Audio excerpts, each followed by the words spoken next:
Saya butuh Bapak Prabowo untuk menegakkan keadilan ini, Dok. Saya butuh Bapak Prabowo. Kami semua butuh Bapak Prabowo, Dok. Karena kami udah putus asa. Kami udah ketemu sama semuanya. Alur sudah kami jalani. Semua sudah kami lewati, Dok.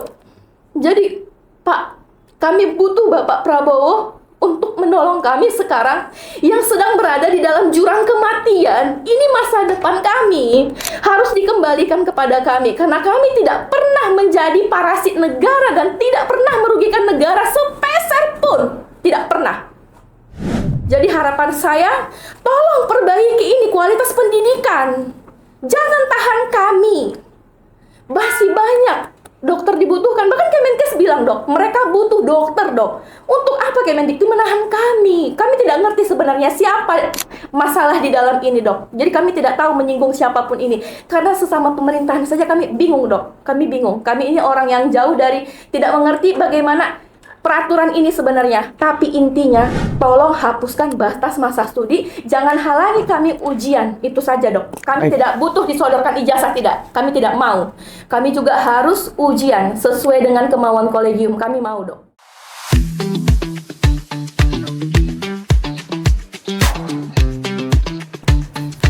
Gantungkanlah cita-citamu setinggi bintang di langit. Ketika kita punya cita-cita, jangan pernah mempunyai cita-cita yang rendah. Karena cita-cita itu adalah gratisan, tidak bayar. Akan tetapi, dalam meraih cita-cita kita, akan banyak sekali pengorbanan dan liku-liku hidup yang akan kita jalanin. Lex semper Debi Remedium, hukum adalah obat yang selalu memberikan jalan pemulihan. Hari ini, kita beserta seorang calon dokter akan mengupas isu ketidakpastian masa depan lulusan dokter menurut aturan Kemendikti. Tamu kita yang sangat kita hormati hari ini adalah Fitri Kendedes Hasibuan. Apa kabar, Fitri? Sehat, Dokter. Sehat. Salaman lagi kita ya? Fitri terlalu formal. Oke, Fitri. Kalau saya boleh tahu, Fitri dari kecil memang bercita-cita menjadi seorang dokter? Sebelumnya dari dulu sih saya memang pengen jadi dokter sih, Dok. Itu dari waktu kakak saya kuliah. Waktu itu saya masih SD, jadi saya sering main ke Medan. Ke Medan kan dia asrama haji tuh. Depannya kan banyak anak-anak FK tuh pada koas. Jadi saya mikir kayak, dokter ini bagus banget ya gitu. Kayak indah banget, suka aja ngelihatnya gitu, Dok. Jadi dari dulu saya setiap sholat tuh selalu bilang, ya Allah, mudah-mudahan besok saya jadi dokter gitu aja. tahun berapa itu? Masih kecil, masih SD. Tahun berapa? Tahun 2004. Oh, 2004 saya udah tamat. Saya kira waktu itu ngelihat saya. Enggak, Dok. Jadi saya dulu sering ke Medan. Oh, gitu ya. Di sana. Iya, jadi karena ke Medan tadi cerita Pirngadi, saya kira waktu lewat Pirngadi itu, tapi tahun 99 ya, mungkin kayak ngelihat Dokter Gun gitu kan. Saya bercanda ya. Baik, kemudian apa yang menarik menjadi seorang dokter waktu itu yang dilihat selain keren ngelihat tampilan dan pakai baju putihnya, apalagi? Menurut saya, ya karena pada saat itu saya masih kecil ya, saya bersyukur juga karena saya selalu berdoa jadi dokter. Tiba pada saat saya udah mendalami, ternyata manfaatnya banyak sekali, Dok. Banyak sekali. Sebelum kita belum cerita manfaatnya. Jadi yang dilihat itu dokter itu apa? Misalnya nih contoh, dokter itu kaya, duitnya banyak, terus mobilnya bagus. Waktu kecil nih, ngelihatnya apa? Enggak, saya cuma lihat indah aja sih, Dok. Indah. Apa yang indah dari seorang dokter waktu Saya itu? suka ngeliat mereka pakai jas putih, Dok. Jas putih ya? Iya. Oke, kalau jas seperti saya nih, kurang indah ya jasnya ya. Baik. Terus kalau kita ngelihat kondisi yang ada sampai sekarang ya, sebelum kita masuk kepada materi, saya ingin Fitri cerita dulu. Asal dari mana? Saya berasal dari Pekanbaru, Dok. Pekanbaru. Kuliah di mana? Di Universitas Abdurrahman. Universitas Abdurrahman di Pekanbaru ya? Iya, iya. Kemudian masuk kampus tahun berapa? Saya masuknya di tahun 2014. 2014, kemudian? Harusnya saya tamatan 2013, tapi saya coba nganggur 1 tahun karena pada saat itu kan biaya masuk universitas itu tidak mudah ya, Dok, tidak murah lah gitu. Jadi Saya disuruh sama orang tua 1 tahun break dulu. Jadi 1 tahun tuh saya jual sendal. Saya dimodalin jual sendal dari dulu papa saya cuma ngasih 20 juta lah. Jasa saya jual sendal dulu. Habis itu 2014 terkumpul uang saya langsung pergi cari universitas yang kira-kira bayarnya itu bisa ada space-nya gitu dok. Kayak setoran pertama bayar sekian dulu, yang kedua bayar sekian dulu. Ada termin Iya. pembayaran. Oke. 2013 tamat, kemudian sampai 2014 berapa uang kuliah masuk kedokteran saat itu di Riau? 125 juta udah sama SPP 1 semester. Tiap semester bayar SPP berapa? Pada saat itu 25 juta per 6 bulan. Per 6 bulan? Iya, dokter. Oke. 1 tahun berikutnya 125 juta yang terkumpul dengan modal 20 juta? Tidak dok. Jadi? Tapi saya masuk cuman bayar setengah dulu. Lalu semester berikutnya kadang saya belum ada uang, tapi saya setiap semester itu saya selalu buat laporan. Jadi kalau setiap semester kan kami harus ngurus KRS. Karena KRS itu syarat bisa mengikuti di semester 2 sampai semester 8 ya dok. Nah kalau saya setiap semester itu selalu mikir hari ini lapor kemana ya untuk penanganan uang kuliah, hari ini lapor kemana gitu dok. Tapi alhamdulillahnya kampus saya selalu berikan saya solusi. Gitu ya? Dok, iya. Berarti kampus Abdurrab ini salah satu kampus yang baik dong? Iya, baik dok. Baik ya, mau membantu mahasiswa ya? Mau dok. Oke, buat kalian yang ada di Riau, sampai titik pembicaraan ini, kalau memilih kampus swasta di Abdurrab. Saya promosiin nih Abdurrab ini ya. Jangan lupa nanti bayar ya. Oke, baik. Kemudian nih, begitu kuliah, tiap semester itu harus bayar 25 juta dan itu kan bingung. Iya dok. Ngapain aja untuk mencari duitnya? Sebelumnya saya belum paham ya dok, kan saya baru masuk kota, baru pertama kali ke Riau. Jadi dulu saya sempat karena hutang saya udah terlalu numpuk, jadi kan kampus juga punya batasan gitu kan dok.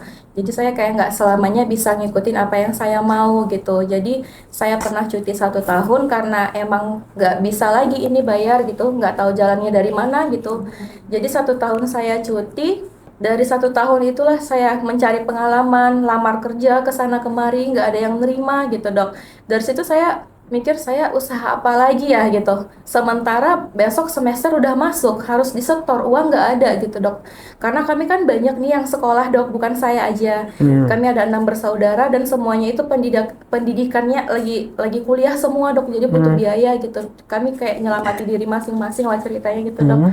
Jadi saya kemarin kayak tersirat, oh apa saya jual gorengan aja ya gitu. Saya sampai jual gorengan gitu dok. Jual gorengan ya? Iya dok. Itu di semester berapa itu? Semester 4 dok, karena saya cutikan semester 4. Oke, berarti setahun itu jual gorengan? Saya dari pagi sampai sore saya jual gorengan. Kalau pagi gorengannya saya bawa, saya tenteng ke kampus. Itu pagi-pagi udah saya kumpulin dok, siapa aja yang mau gorengan gitu dok. Habis itu saya bangun dari jam 3 subuh dok. Sementara kami kan hafalan kampus tuh tiap minggu dok. Hafalan apa? Kami kan kalau semester dasar dikasih anatomi dok. Buku anatomi itu kan tebal ya dok, 3 jilid. Dan itu semua ilmunya pasti dok, kan nggak bisa ngarang gitu. Jadi harus baca sesuai dengan bahan yang mereka kasih dok. Kami dalam 1 minggu itu ada 4 kali ujian dok. Saya hari Senin praktikum anatomi, nanti hari Rabu DK, hari Kamisnya kami ujian histologi. Semuanya itu harus ujian dok. Kalau nggak ujian kita nggak bisa masuk ikut praktikum dok. Sementara saya jam 3 subuh itu udah bangun dok, menyiapkan gorengan untuk pagi hari untuk saya bawa ke kampus. Saya nenteng sampai 20 kotak itu saya tenteng dok. Jadi pada saat dosen lagi nerangin, saya udah bagi-bagi gorengan di situ dok. Jadi habis udah pulang kampus kan jam 5 sore nih dok. Jam 5-nya saya lanjut lagi dok ke pasar malam jualan kosmetik sampai jam 1 malam dok. Kayak gitu yang saya rasakan sampai saya selesai esket dok. Oh jadi sampai esket itu perjuangannya seperti itu? Iya dok. Jual gorengan itu sehari dapat untung berapa? Jual gorengan itu sehari saya misalnya modal 300.000, saya dapat 150.000 dok. Oh gitu, jadi baliknya 450.000? Iya dok. Kemudian jual kosmetik itu dapat berapa? kosmetik itu kadang untung-untungan dok, karena jualannya malam di lapak-lapak pasar malam, kadang baru datang udah datang hujan dok, jadi bawa pulang lagi dagangannya dok. Bawa pulang lagi dagangannya. Oke. Kemudian dengan cara seperti itu, uang kuliah itu bisa tercukupin? Kalau pada saat itu saya mikirnya gini dok, kalau ayah saya udah bayar uang SPP saya, setidaknya uang keseharian saya kayak uang kos-kosan semua Dekati lagi. saya nggak pernah minta dok, karena pada saat itu saya juga lagi nanggung adik saya yang SMA sama saya dok. Jadi adik saya itu semua jajannya semua saya yang ini dok, yang nalangin gitu, karena saya tahu kan bapak saya cuma PNS dok. Terus kami semua juga pada kuliah dok, SPP-nya semua mahal-mahal. Jadi bapak saya setiap semester tuh selalu mikirkan, ini semester ini jual kebun yang sebelah mana ya, yang mana ya, sampai kebun dia tuh nggak ada lagi dok. Oke. Kemudian sampai ke koas itu berarti dari hasil jual gorengan dan dari jual kosmetik? Iya dok.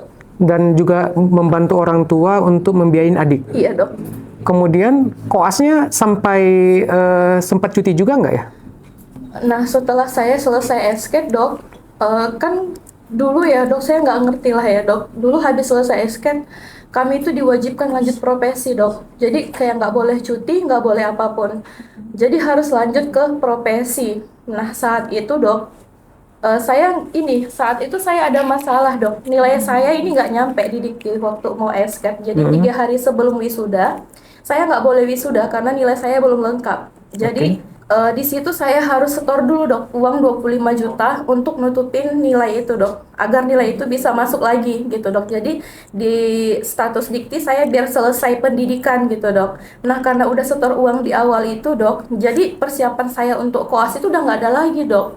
Pada saat itu saya lapor ke kampus dok, Bu, saya nggak ada uang lagi untuk koas. Saya kan kemarin bermasalah nih pembayarannya, karena kan saya selalu ada space pembayaran dok. Jadi kayak miskom di pembayaran gitu dok. Ada selisih 1 semester dok, dan nilainya nggak masuk karena kita nggak registrasi kan dok. Jadi karena jaraknya terlalu dekat, cuma 1 bulan saya udah lapor, saya nggak bisa profesi, saya nggak ada uang. Emang boleh masuk profesi tanpa ada uang gitu kan dok? Kampus, ya pada saat itu jawabannya lapor ke sini, lapor ke sana gitu. Saya udah lapor dok, saya nggak, pokoknya saya kalau udah penaikan semester dok, orang mikirin liburan kemana, saya malah mikirin kali ini saya cari siapa ya, kali ini saya cari siapa kayak gitu dok. Jadi kemarin saya udah cari semua dekan, pokoknya yang punya tanggung jawab tinggi lah di kampus itu dok, dan saya nggak ada dikasih kepastian ini bisa masuk apa tidak gitu. Terus saya tunggulah di pengumuman pengantaran koas, nama saya juga nggak ada dok. Jadi saya ya memang nggak ngambil profesi di tahun 2019 selesai saya SK dok. Oke, dan itu berapa lama? 2 tahun dok, karena saya lanjut ngambil koasnya di 2021 dok. Saya baru ada uang di 2021 dok. 2021 itu sudah menikah belum? Sudah dok. Menikahnya tahun berapa? Menikahnya di 2020 dok. Oh 2020. Iya dok. 2020. Alasan menikahnya apa? Ya mungkin karena pada saat itu saya kayak ini dok, kan pada saat itu juga saya lagi nggak koas. Terus saya juga mikir ya karena ada yang datang gitu ya dok, kita kan kayak ngelihat ini kayaknya bisa deh membantu kita dari ya kita juga pasti sudah berteman gitu dok. Jadi cocok lah gitu rasanya dok. Saya kayak mikirkan setidaknya dia bisa kayak ya pada saat itu intinya saya cuma mikir dok, saya menikah, saya mungkin rezeki saya lebih bagus gitu kan dok. Jadi saya bisa melanjutkan koas, itulah intinya pada saat saya mau nikah itu dok. Cuma itu aja yang saya pikirin. Oke. Kemudian ada nggak suatu kisah menarik ya yang didapat ketika jualan gorengan di kampus itu? Apa liku-likunya? Apa istilahnya ya? Apa istilahnya? Istilahnya itu seperti kisah yang tidak bisa dilupakan. Misalnya contohnya gini ya, tanggapan teman-teman, apa teman-teman mendukung, apa ada yang meremehkan, seperti itu gimana? Kalau teman-teman saya ya mendukung dok, malah kadang kayak mereka itu kadang-kadang sering traktir saya gitu, sering beli dagangan saya gitu dok. Pokoknya mereka kasih support lah sama saya dok. Cuma saya ngerasa oh begini ya cara nyari duit ini gini susah sekali ya gitu sih dok. Jadi semenjak saya tahu cara cari duit itu susah kali, saya nggak berani lagi nyusahin orang tua saya, Dok. Karena selama ini kan ada suatu stigma yang bisa kuliah di kedokteran itu adalah hanya anak-anak orang yang berada. Atau dengan kata lain, ya kalau kamu nggak punya uang, jangan kuliah di kedokteran. Berarti ini modal nekat dong di awal ini ya? Kalau saya dari dulu selalu mikir sama kayak bapak saya punya prinsip, mau cita-cita apapun itu silahkan dikejar. Untuk jalannya pasti ada, gitu sih, Dok. Ya, berarti keberanian itu timbul ya, walaupun tanpa persiapan yang matang demi meraih suatu cita-cita. Benar, Dok. Ya, oke. Kemudian jualan gorengan itu mengganggu perkuliahan nggak sih? Karena harus bangun jam 3 pagi. Jadi nilai-nilainya gimana? Pada saat itu, karena kami penuh dengan hafalan ya, Dok, kan kedokteran harus selalu menghafal ya. Kalau nggak lulus, dia nggak boleh praktikum. Jadi memang harus ujian terus, nggak berhenti ujian tiap minggu gitu. Sebenarnya mengganggu, Dok, karena saya jadi kurang konsen belajar, tapi saya harus menyambung hidup. Karena pada saat itu saya nggak ada yang bantuin ya, padahal dulu saya udah sampai pernah sampai ngechat presiden, artis-artis gitu, saya udah lakuin itu semua, Dok. Untuk minta bantuan. Ya, untuk minta bantuan kayak tolong berikan saya beasiswa, nanti saya selesai saya mau deh ngabdi sama kalian gitu. Tapi ya, siapa saya gitu kan, Dok. Ya mengganggu sih, Dok, tapi harus saya jalani dan alhamdulillah saya selesai SKET. Selesai Saya SKET. pikir dulu saya nggak selesai, Dok, tapi pada saat saya wisuda SKET saya ngerasa alhamdulillah sekali, luar biasa ya Allah, ternyata saya bisa selesai SKET. Oke, baik. Kemudian koas. Koas di tahun 2021 sampai tahun 2025, Dok. itu koasnya kemana aja? Kalau kami koas tuh kan dia ada stase besar sama kecil ya, Dok. Kalau stase kecil itu semuanya biasanya di daerah kami, kayak saya kan di Pekanbaru, berarti saya koasnya di Pekanbaru. Nanti terus stase besarnya juga di sana. Cuman kami ada beberapa stase yang seperti forensik. Kami tuh stasenya di Jaktim, Jakarta Timur. Di rumah sakit mana? Di Rumah Sakit Keramat Jati, Dok. Oke, terus? Kalau stase jiwanya kami di Semarang, Dokter. Oke. Kemudian selesai koas 2023. Selesai koas saya 2025, Dok. Karena kadang saya... Oh, 2025. Iya, Dok. Banyak cuti? Saya cuti karena melahirkan, baru saya harus menyeimbangi kayak hari ini semester saya belum dibayar, Dok. Jadi saya harus cuti dulu untuk cari uang untuk nutupi semester yang kemarin gitu, Dok. Karena kalau kita nggak bayar SPP kan nggak selamanya kita bisa dapat toleransi ya, Dok, gitu. Jadi harus menyeimbangi, Dok. Misalnya semester ini saya cuti, besok saya masuk untuk nutupi semester yang kemarin gitu, Dok. Oh, begitu. Iya. Jadi 2023 itu sampai 2025 ya? Dari 2021 21 sampai 2025 itu koas itu dan banyak cutinya ya. Melahirkan berapa kali di situ? anak saya udah 3, Dok. Jadi tiga-tiganya di rentang tahun itu? Iya, Dok. Tapi tetap saya kejar, Dok. Anak saya masih umur 2 bulan udah saya bawa koas, Dok. Oh, dibawa? Iya, Dok. Digendong? Saya bawa ke ini, Dok. Kan kami kadang kalau koas ini kan boleh tinggal di mes, ada mesnya. Jadi saya bawa pengasuh sambil bawa anak saya yang 2 bulan umurnya itu, Dok. Oh, di situ ya? Iya, Dok. Di saat koas itu ekonomi sudah mulai bagus apa tidak? Sudah mulai, Dok. Karena Sudah mulai saya bagus ya? menikah, saya dikasih usaha sama suami saya. Itulah yang saya kembangin sampai detik ini, Dok. Usaha apa itu? Usaha toko pakaian. Toko pakaian? Iya, Dok. Itu gimana bisnis pakaian? Kalau bisnis pakaian itu karena saya memang dari dulu suka berdagang ya, Dok. Cuman saya mikir apa dagangan yang harus saya lakukan agar saya bisa ekonominya agak cepat meningkat gitu, Dok. Karena saya basicnya di jualan dan saya juga suka tata rias, jadi saya ambil jual pakaian, Dok. Oke. Kalau kita merunut, begitu dia koas, kemudian selesai tahun 2025, nah kemudian apa kendala sehingga tidak lulus ujian UKMPPD atau yang sekarang disebut UKNPDPD? Apa kendalanya? Kendalanya sebenarnya sangat luar biasa, Dok. Saya bahkan belum pernah ujian, Dok. Belum pernah ujian ya? Belum, Dok. Sama sekali belum pernah Sama sekali ujian saya- UKMPPD? Belum, Dokter. Karena alasan? Alasan karena sekarang ada peraturan namanya batas masa studi, Dok. Padahal saya sudah menyelesaikan semua studi, Dok. Saya sudah selesai koas dan saya kemarin udah daftar ujian sebenarnya, Dok. Saya lucunya gini, Dok. Dari kampus kan kita ada seleksi dulu nih, nama kita aktif atau enggak di Dikti. sudah diseleksi, nama saya aktif dok. Saya sudah bayar uang bahkan saya sudah bayar uang pendaftaran dokter. Saya sudah bayar uang pendaftaran UKM PPD dan OSCI 1.200.000 sekian. Setelah saya bayar, 3 hari sebelum ujian saya dibatalin dok. Karena habis masa studi? Iya dokter. Oke, karena koas tadi ya. Koasnya 2021 sampai 2025, di masa itu banyak cuti 3 kali melahirkan ya. Iya, dok. Sama mempersiapkan biaya per semesternya. Iya dokter. Dan kalau cuti itu semester tetap bayar ya? Kalau cuti kan kita hanya dikasih jatah 1 tahun, jadi itu di free kan, hanya bayar 1,5 juta. Oke. Selebihnya kita dianggap alfa studi, jadi kita harus bayar per semester. Oh, tetap begitu ya. Iya dok. Berarti kampusnya masih baik juga dong, dikasih waktu 1 tahun ya? Masih dokter. Berarti Abdurrab ini memang benar-benar baik ya. Jadi pengen kuliah di sana lagi nih. Kalau begitu, oke. Kemudian ini Fitri, ketika tahu bahwasanya tidak bisa ujian UKM PPD ya atau UKM PDPD ini, apa yang dirasakan? Luar biasanya saya sangat putus asa. Yang pertama ya, saya mendengar itu seperti saya lagi jualan nih dok, lagi jualan tiba-tiba surat dari kolegium itu diteruskan ke kampus, terus kampus nulisin ke saya siang posisinya, terus saya baca, ternyata nama saya itu tidak diperbolehkan ujian oleh kolegium. Setelah itu saya pergi ke kampus dok, saya langsung pergi ke kampus dengan masih pakai sandal jepit nih, saya pergi ke kampus. Dan alhamdulillah pada saat itu dekan ada di situ. Terus saya tanya, Bu, ini saya kenapa nggak bisa ujian? Saya belum pernah ujian 1 kali pun. Saya sudah bayar, status saya aktif, ini gimana ceritanya? Terus kampus cuma bilang, ya kami juga sudah berusaha, kami sudah daftarin.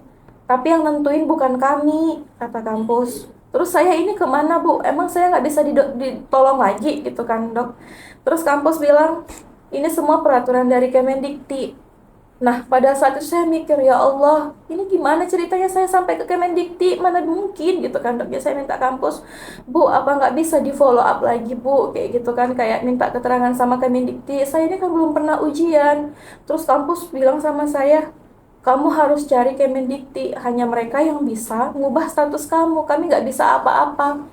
Semenjak itulah saya langsung nangis, saya langsung keluar, saya sampai mikir, ini gimana? Gelap dok, gelap sekali yang saya rasakan dok. Sampai saya mikir, bagaimana mungkin saya bisa ke Kemendikti gitu dok, bahwa status saya ini gitu dok. Ternyata setelah saya telusuri nih dok kan, dengan case-case seperti saya, ternyata ada juga kawan-kawan yang lainnya seperti saya dok. Jadi mulai itu saya kayak ikut gabung, saya ikut meresapi, kayak ikut menjalani juga. Ini sebenarnya ada apa gitu dok? Kok bisa saya nggak ikut ujian? Terus makin saya gabung, saya makin ini. Kemarin saya ada koordinasi dengan salah satu, ternyata ada namanya retaker gitu dok, kayak gabungan retaker gitu dok. Saya baru ikut gabung, terus saya tanya dok, ini retaker gimana maksudnya kak gitu? Terus kakak itu bilang, iya deh, ini retaker yang kena batas masa studi gitu. Oh gitu ya kak. Jadi terus kakak itu bilang, kenapa dek? Pokoknya kami cerita gitulah ya dok ya. Setelah udah cerita kayak gitu dok, terus kakak itu bilang, banyak case-nya dek sekarang yang lagi bermasalah gitu. Setelah itu saya saya ikut-ikut mereka gitu dok. Terus mereka bilang, besok kami ada pertemuan gitu kan dok. Pertama kali saya ikut gabung itu saya pergi ke komite 3 dok sama mereka dok. Saya masuk ke komite 3 itu berkat mereka dok. Saya juga bingung pertama saya mau ngapain di situ gitu dok. Yang ada saya itu ya? Iya dok, yang saya ketemu dokter. Jadi saya bingung juga kan dok. Terus saya lihat ini apa gitu kan, kok case-nya luar biasa gitu dok. Kok ada 1.000 lebih ini dokter yang dihambat nggak bisa ngapa-ngapain, termasuk saya gitu dok.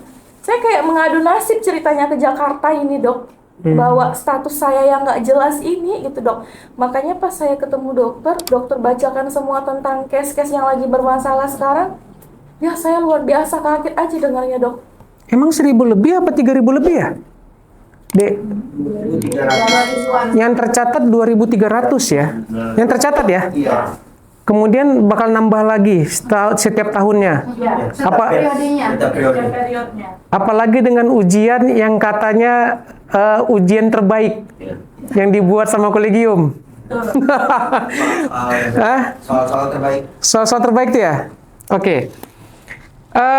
Coba kita lihat dulu aturan. Oke. Ini kelihatan nggak ya? Kelihatan ya? Kelihatan ya.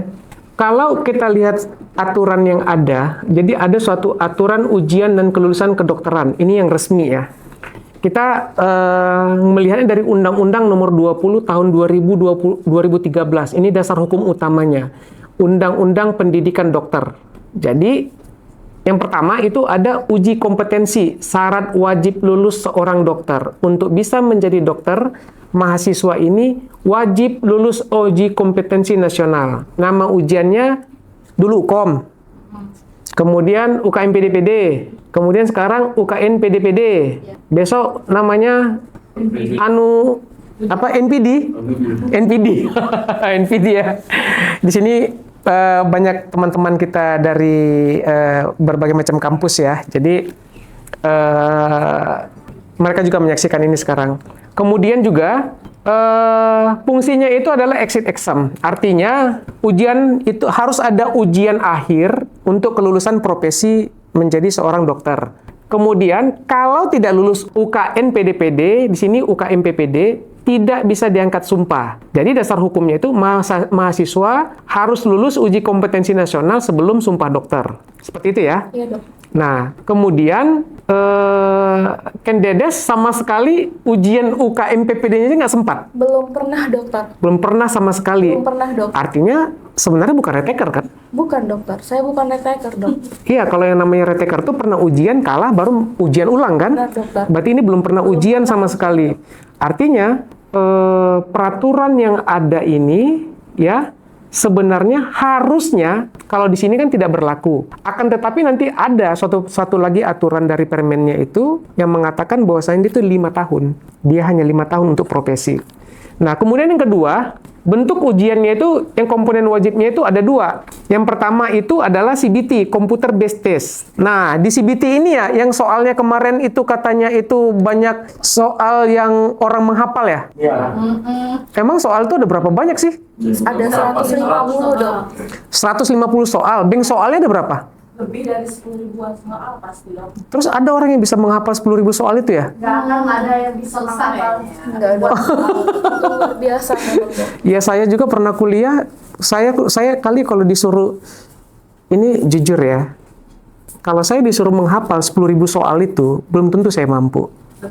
Jadi kalau menurut saya sebenarnya pernyataan yang mengatakan anak sekarang itu menghafal soal itu kurang tepat sih. Menurut saya itu tidak tepat ya. Menurut kamu gimana? Kamu nih masih muda nih. Oke, saya tanya. IPK waktu SKED berapa? IPK waktu SKED. Gak ingat saya, dok. Ya, tapi yang saya ingat IPK saya setelah koas, dok. Cum laude. Ya, saya termasuk cum laude, dok. Bukan... Berarti cum laude kan? Iya, dok.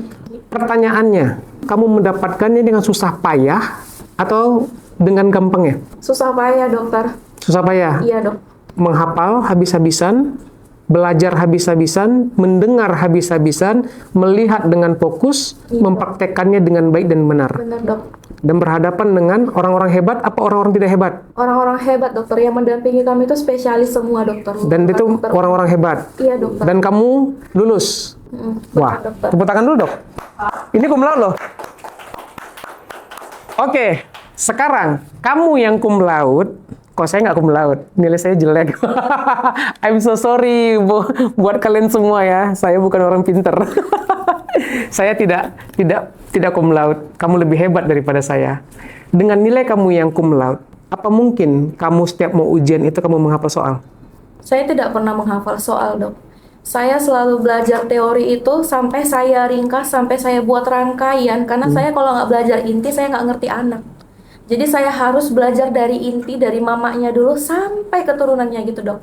Baru bisa. Baru bisa, dok. Dan Saya itu tipe juga- kalian seperti itu, dok. Dan manfaatnya itu yang akan bermanfaat ke depannya. Iya. Bukan menghafal soal. Bukan, dok. Oke, the question for all of you. Kalian itu memang waktu ujian dulu tuh menghafal soal apa tidak? Hah? Enggak, dok. Tidak ya, udah pasti tidak ya. Itu semua berdasarkan dari tryout. Ya, betul. Belajar dari tryout dan lain-lain. Dan lain. Jadi sebenarnya menghafal soal itu dapat dari mana ya? Nggak paham saya dokter. Hah? Tidak paham saya. Ide yang mengatakan bahwasanya mahasiswa kedokteran zaman sekarang ketika ujian profesi atau calon dokter itu menghafal soal itu dari mana? Kurang dapat dimengerti dok. Atau jangan-jangan yang bersangkutan sendiri dulu setiap ujian itu ya menghafal soal ya? Aduh, oke. Tapi saya serius loh dalam hal itu. Saya yakin kalau dipresentasikan, mungkin ada beberapa yang menghafal soal. Saya yakin itu. Ada. Kita nggak mungkin. Karena itu adalah tipikal manusia. Tapi banyak sekali yang memang belajar mati-matian. Betul. Ya. Walaupun banyak juga yang males. Benar juga kan? Banyak juga yang anggap enteng. Benar juga kan? Benar. Benar. Dan walaupun banyak juga yang pakai joki. Setuju. Setuju kan? Betul. Dan ada yang sudah lulus itu yang pakai joki itu dan saya yakin kedepannya juga akan menjadi dokter yang tidak baik. Oke, kita sepakat ini tidak ada ya calon dokter yang menghafal itu, yang calon dokter yang baik itu kalian-kalian kan nggak ada seperti itu ya? Tidak ada dok. Ya kan, udah pasti ya? Tidak paham. Oke. Jadi itu buat kalian-kalian yang menonton suatu TikTok yang mengatakan bahwasanya calon-calon dokter itu menghafal soal, saya bisa pastikan itu tidak benar. Karena tidak semua, kalaupun ada mungkin hanya segelintir lah, sebagian. Ya kalau persentase ya kita anggap ya 10-20% itu udah banyak banget ya. Dari 2000 udah 400-an, ya bisa aja gitu ya. Tapi yang 80%-nya kan tidak. Nah kemudian, ini yang paling penting ini. Yang kedua adalah OC. Jadi CBT itu, oke, sekarang CBT itu, koreksi saya kalau salah, karena saya nggak pernah CBT ya. Jadi CBT itu kira-kira seperti ini. Ujian siap di depan komputer, itu komputernya di kampus masing-masing, ya. Kemudian setelah itu, waktunya, keluar soalnya, dan setiap soal itu harus dijawab paling nggak 1-2 menit ya. Berapa menit? Pokoknya kita dikasih waktu 2 jam ya untuk nyelesain. Iyalah, 2 jam. Rata-ratanya berapa tuh? 1,4 atau 1,5. Hah? Waktunya 30 detik. Ya, satu setengah menit ya. Berarti 1,5 menit setiap satu soal harus bisa dijawab. Iya, dokter. Nah, komputer. Yang bank soalnya itu puluhan ribu, ya. Yang dia diacak, kemudian setelah itu harus bisa menjawab 150 soal tadi dalam waktu 2 jam. Dan itulah yang disebut dengan CBT.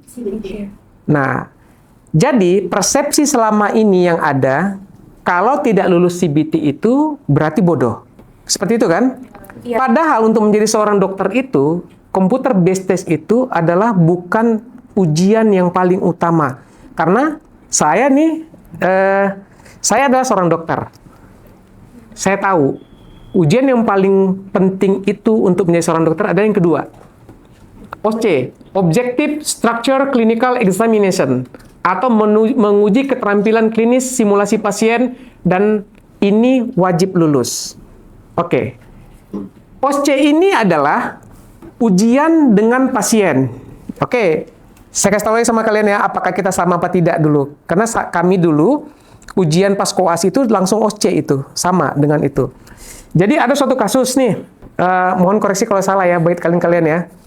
Ada suatu kasus yang calon pasien yang akan kita ujikan. Kemudian kita mencatat lagi ulang status pasien ini, ya. Kemudian sampai ke gejala klinis, kemudian diagnosa, sampai ke pengobatan, tapi kita periksa pasiennya. Ya, dan kita harus bisa membuktikan bahwasanya dengan memeriksa pasien itu, contoh nih, usus buntu deh. Kita ambil contoh yang paling banyak ya, usus buntu ya. Ketika kita dikasih pasien usus buntu, kita harus bisa memeriksa pasien itu dengan pemeriksaan abdomennya yang tepat, ya kan, fisiknya ya. Nah, kemudian nanti hasil labnya, mendukung nggak hasil labnya ini dengan melihat leukositnya dan lain-lainnya. Kemudian nanti itu baru ya, pemeriksaan fisiknya itu yaitu dengan di area 1, 2, 3, 4, 5, 6, 7. Area 7, kemudian juga dengan mengangkat kaki, mengetuk kaki, ya, nyerinya itu. Nah, kemudian nanti baru pemeriksaan tambahan seperti ronsen, CT scan, atau USG, itu ya. Baru bisa menegakkan, oh ternyata ini. Nah, anjurannya apa? Apakah operasi atau gimana? Pasiennya dikonsul kemana, gitu kan? OSCE itu begitu kan? Iya dok, kita harus lengkap dia semua sampai tata laksana dok. Kamu sudah OSCE? Kalau kita nggak boleh CBT, nggak bisa lanjut OSCE dok. Dia urutannya CBT dulu dok. Atau OSCE dulu baru CBT? CBT dulu. CBT dulu. Bapak. CBT dulu baru OC? Iya, Dok. Oke. Jadi sebenarnya ujian yang paling penting itu adalah OC ya? Iya. OC kan? Iya, ada lapangan. Karena Nah. dia langsung action Langsung action. Nah, jadi tadi saya berhenti di apa tadi bahasa saya? Apa tadi? di CBT. Bukan. Pokoknya atau apa tadi saya bilang tadi? Iya. Nah, jadi kira-kira gini yang saya ingin sampaikan.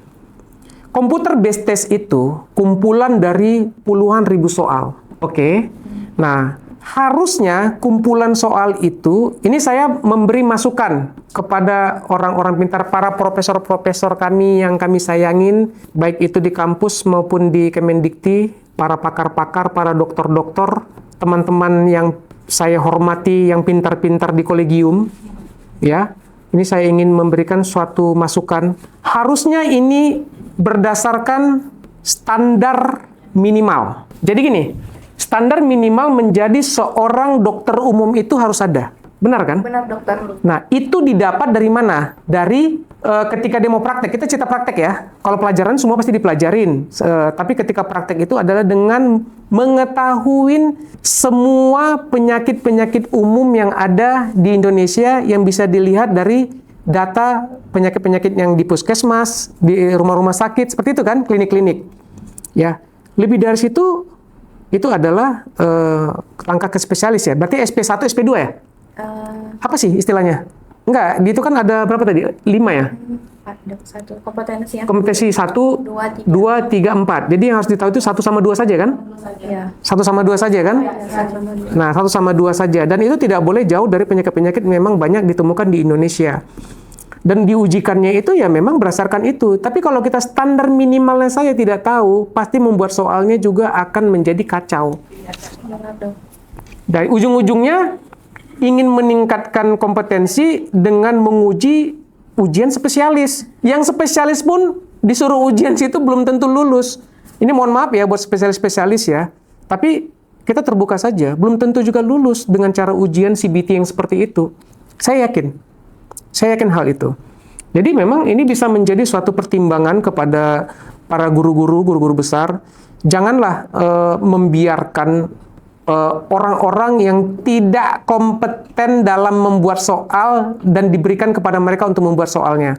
Karena mereka dari sisi psikologisnya, kemudian dari sisi kebiasaan-kebiasaan yang ada di seluruh Indonesia, itu mereka tidak mendapatkan data yang valid. Dan data yang valid itu hanya bisa didapatkan dengan koordinasi antar lini yang baik dan dengan benar, gitu ya. Nah, kemudian juga sistem kelulusan. Nah, ini penilaian memakai batas lulus nasional. Jadi dia ada nilai minimum dari CBT tadi dan OSCE tadi, benar ya?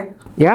Nah, ini yang kemarin ada diturunkan ya? Justru naik, Dok. Iya, kemarin sempat diturunkan, habis itu naik lagi.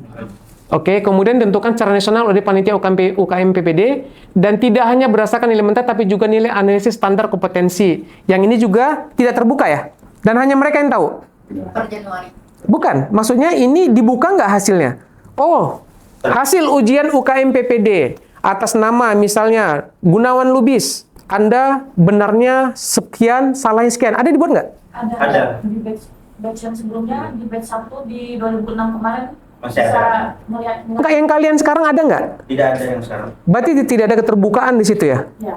Berarti setiap orang yang ujian, nah ini kita balik ya, kita kembali kepada hak dasarnya. Hak dasar seorang mahasiswa, ketika dia ujian, dia harusnya tahu dia itu nilainya berapa, benarnya berapa, salahnya berapa, dan bagaimana caranya agar ia bisa memperbaikinya di ujian yang akan datang. Itu dalam bentuk saran. Ada nggak? Itu ada Ada. bulan kemudian. Ada. Ada. Pengumuman nanti dilampirkan. Apa yang disampaikan di situ? Dilampirkan itu nilai kita. Persentase. Ya, persentase. Persentasenya. Kemudian menyarankan, ada nggak saran? Untuk saran nggak ada. Tidak ada diberikan saran untuk Anda berikutnya supaya lebih mampu tingkatkan di ini nggak ada. Berarti memang ujian UKM PPD ini harus dianalisis ulang. Harus dinilai ulang lagi, sudah tepat nggak nih ujian UKM PPD ini? Karena ini adalah dasar daripada untuk mendapatkan sumpah dokter. Seperti itu ya. Karena harusnya dengan kegagalan yang ada sekarang, itu bisa menjadi penilaian terhadap stakeholder. Udah tepat nggak yang ada sekarang? Kebiasaan kita itu gini, melihatnya itu kan yang lulus juga banyak. Yang lulus juga banyak, tapi tidak melihat yang tidak lulus. Nah, itu ada kesalahan. Tidak ada kebijaksanaan di situ. Kalau kita hanya melihat orang yang lulus, yang tidak lulus dibiarkan. Jadi seolah-olah, ya kamu mau lulus belajar. Dan banyak orang juga yang butuh panduan sebenarnya hilang arah, atau dia juga mempunyai kesibukan masing-masing yang berat, sehingga mereka butuh konseling. Nah, konseling ini yang tidak ada diberikan oleh panitia UKM PPD. Jadi dari kolegium, saran seorang Dr. Gunawan Lubis, mulai dibuat suatu divisi atau unit untuk konseling terhadap semua peserta ujian yang menghadapi kendala. Nggak apa-apa ada psikolog. Saya rasa itu memang harus koordinasi. Seperti itu. Oke, pertanyaan sebelum kemari. Kita cerita dampak. Ya, kita cerita dampak. Banyak tidak yang stres gara-gara UKM PDPD nih? Semua. Banyak. Oke. Ada yang depresi nggak? Ada. Itu apa ya? Obat depresi. Boleh saya lihat nggak sini, Reva? Ambil Reva. Ada yang sampai konsul ke psikolog nggak? Oh banyak, psikiater dokter. Sampai ke psikiater? Iya.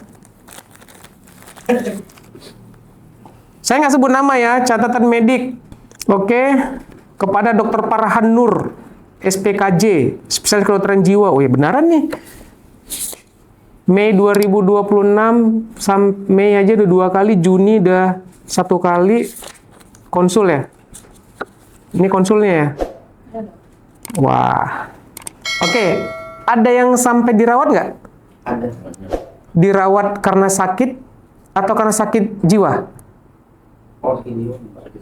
Karena sakit pikiran. Oke.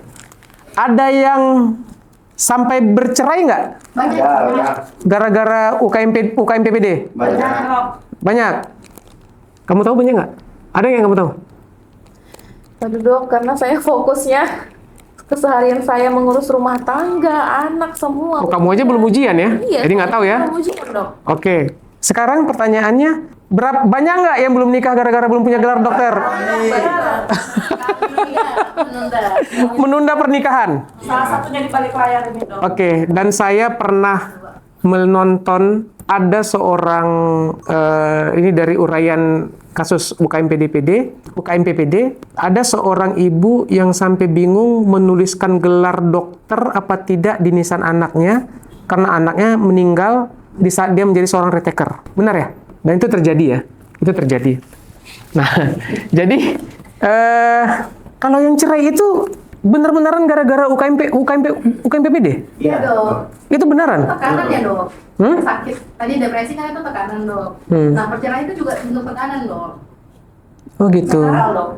Orang tua mana yang nggak mau anaknya jadi dokter dok? Oke, jadi gini, sebelum saya lanjut ke Maria, batas 5 tahun tadi untuk menjadi seorang profesional dokter, saya rasa itu nggak adil, terutama kepada kamu wanita. Ya, kenapa? Karena kita tidak bisa menghalangi seseorang itu menikah di saat dia itu telah menyelesaikan statusnya sebagai seorang anak yang berumur di atas 18 tahun. Benar nggak? Orang kalau sudah tamat SMA, dia mau nikah, siapa yang mau ngelarang? Nah, kemudian dia kuliah di kedokteran, kemudian dia koas, dan hamil di antara itu dia ngambil cuti. Kan nggak boleh dilarang, kan itu namanya melanggar hak asasi manusia. Benar kan? Benar. Oke. Kemudian, ketika seseorang itu hamil dan melahirkan, tidak semua orang itu punya kondisi yang sama ketika hamil. Ada orang yang muntah-muntahnya parah. Kamu gimana? Saya HIG terus dok. Muntah-muntah terus? Iya, muntah sampai saya nggak bisa makan apapun, saya nggak bisa. Jadi saya full di infus dok. Sampai trimester mau masuk kedua. Baru saya bisa sehat gitu. 4 bulan baru, 5 bulan kelima. Ya, bulan kelima Baru agak saya enakan. bisa makan dikit masih dok. Oke, bulan kelima baru enakan. Nah, jadi kita tidak boleh melarang yang seperti itu. Dengan kondisi seperti itu tentu orang akan mengambil cuti. Bayangkan kesempatan 5 tahun yang diberikan itu ketika tiba-tiba hamil. Nah, kemudian punya masalah kesehatan, punya permasalahan keluarga dan orang harus cuti, berapa banyak waktu yang harus dihabiskan. Dan di mana letak keadilan peraturan yang dibuat. di mana letak kemanusiaannya, dan di mana letak kebermanfaatan daripada peraturan yang dibuat tersebut. Saya tidak melihat itu sama sekali ada manfaatnya. Dan sebenarnya, saya potong nih pembicaraan. Untuk menjadi seorang dokter itu, ketika dia sudah lulus koas, dia mau OC, mau CBT, sebenarnya tidak boleh dibatasi waktu. Terserah dia. Dia mau siapnya kapan, dan seorang akan punya momentum masing-masing di dalam dirinya. Saya kadang-kadang sebel juga nih. Saya cerita sama kalian ya. Iya, Dok. Saya ngelihat komen-komen di WA, wah anak saya sekali ujian lulus, anak saya 2 kali ujian lulus. Oh saya yang penting belajar. Kalau kamu nggak belajar, gimana kamu mau lulus? Hei, apa ya? Hei manusia hebat. Hei manusia hebat. Kalian sadar nggak? Kehidupanmu tidak sama dengan kehidupan orang. Masalahmu nggak sama dengan masalah orang. Kalau kamu tinggal, ma, uang kuliah, ma, bayar, ma, ongkos, ma, oke, ma, jajan, ma, oke. Terus kemudian juga, begitu kamu belajar tidak terdistract apapun, kamu bisa fokus dengan pelajaran kamu, ya kamu nggak bisa menyamakan dengan orang yang punya permasalahan. Ada yang permasalahan dengan suami, perceraian, ada yang harus memikirkan bagaimana untuk mencari duit ke depannya, ada yang harus memikirkan harus bangun seperti kamu jam 3 pagi, itu kan nggak sama. Jadi nggak usah ngomong seperti itu gitu loh. Harusnya berpikir tuh bantulah orang. Hidup ini harus saling membantu, karena kamu tidak akan meninggalkan apa-apa dengan kesombongan yang ada pada diri kamu tersebut. Karena memang semua kita ini memang harus saling membantu. Tanpa bantuan orang kita nggak bisa ngapa-ngapain kok. Kamu setuju kan? Setuju, dokter. Ya kan? Nah ini terus aturan reteker nih. Aturan reteker. Jika tidak lulus, peserta disebut reteker. Dan kamu belum pernah ujian, berarti kamu adalah salah satu di antara beberapa orang yang saya tahu belum sempat ujian. Sama seperti si Bakti ya. Iya. Nah, Bakti itu kalau kalian podcast saya, kalau lihat podcast saya, dia itu mencari uangnya dengan menjadi super taksi online loh. Menjadi taksi Bluebird. Nah, setelah dapat uangnya terkumpul, habis masa studi.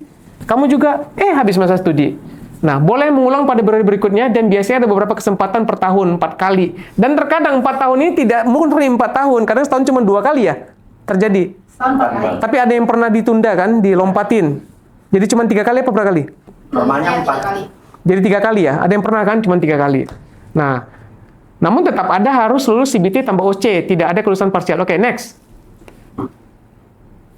Nah, hubungannya dengan ijazah adalah gelar dokter. Kesimpulan daripada peraturan ini, ya, gelar dokter hanya diberikan setelah lulus pendidikan profesi, lulus UKM PPD, baru diberikan dia sumpah menjadi seorang dokter.